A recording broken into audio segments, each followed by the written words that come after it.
মাটির দিকে তাকিয়ে কখনো ভেবেছেন যে শক্ত মাটির উপরে আমরা দাঁড়িয়ে আছি? তা আসলে স্থির নয়।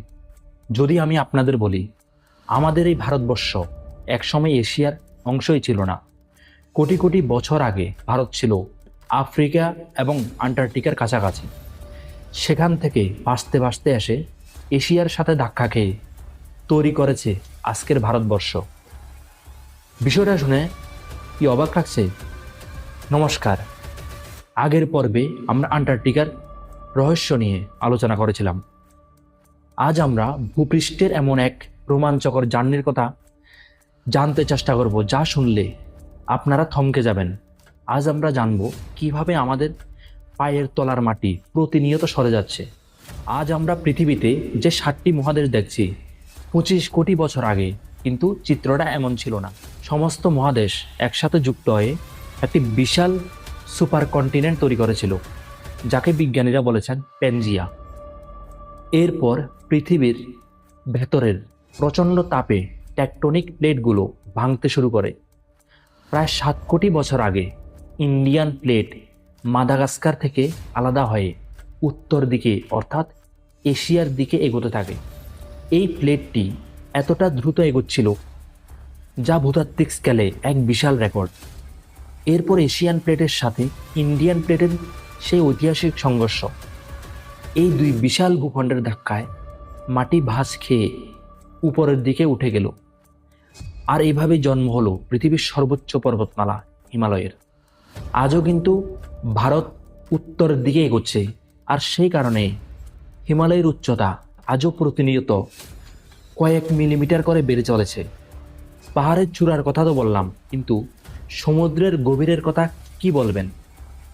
হিমালয় যেমন পৃথিবীর ছাদ, তেমনি প্রশান্ত মহাসাগরের বুকে লুকিয়ে আছে পৃথিবীর সবচেয়ে গভীর খাদ, মারিয়ানা ট্রেঞ্চ। এর গভীরতা এতটাই বেশি যে আস্ত মাউন্ট এভারেস্টকে যদি এর উল্টো করে ঢুকিয়ে দেওয়া হয়, তাহলেও তার চূড়া সমুদ্রের জলের 2 কিলোমিটার নিচে থাকবে। সেখানে সূর্যের আলো পৌঁছায় না। জলের চাপ এত বেশি যে আস্ত একটা লোহা সেকেন্ডের মধ্যে দুমড়ে মুচড়ে যাবে।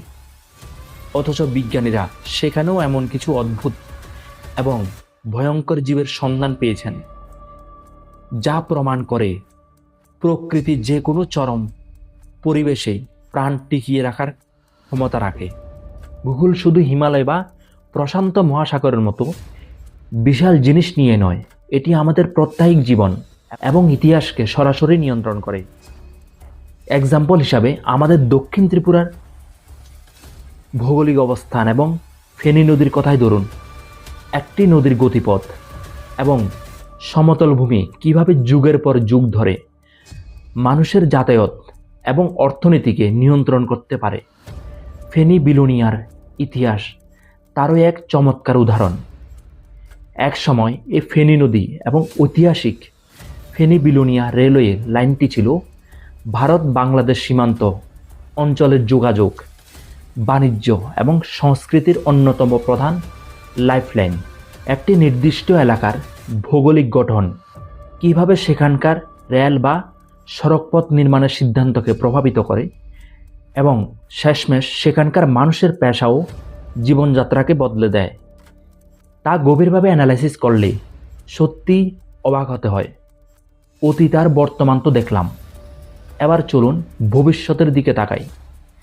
মহাদেশগুলো যেহেতু আজও একটু একটু করে সরছে, বিজ্ঞানীরা মনে করেন আজ থেকে প্রায় 25 কোটি বছর পর পৃথিবীর সমস্ত মহাদেশ আবার একসাথে জুড়ে যাবে। এই নতুন সুপার কন্টিনেন্টের নাম দেওয়া হয়েছে প্যানজিয়া আল্টিমা।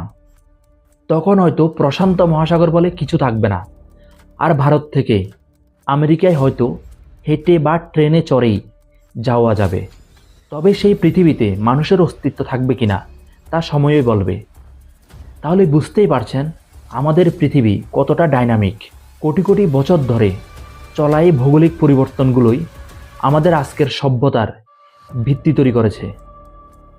আজকের এই আলোচনা আপনাদের কেমন লাগলো?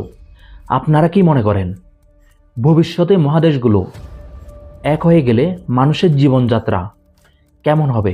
অবশ্যই নিচে কমেন্ট করে আপনাদের মতামত জানাবেন। ধন্যবাদ।